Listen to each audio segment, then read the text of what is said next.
இன்னைக்கு காலையில இருந்து இந்தியாவே பேனிக்ல இருக்கு. கல்ஃப் கண்ட்ரீஸ்ல இருந்து ஆல் ஓவர் த வேர்ல்டுக்கு ஈரான் தான் க்ரூட் ஆயில் சப்ளை பண்ணிட்டு இருந்தாங்க.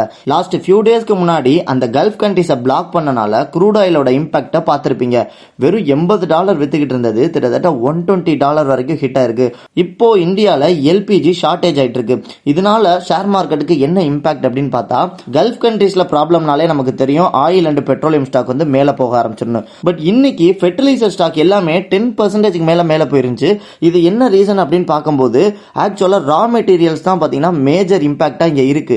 எல்பிஜியா கன்வெர்ட் பண்றதுக்கே நமக்கு ரா மெட்டீரியல்ஸ் தான் தேவைப்படுது. ஸோ அதனால இந்த சிச்சுவேஷன்ல பெட்ரோலியம் அண்ட் ஆயில் ஸ்டாக்ஸை தாண்டி ஃபெர்டிலைசர் அண்ட் கெமிக்கல் ஸ்டாக்ஸ் அதிகமான இம்பாக்ட் கொடுக்க போது.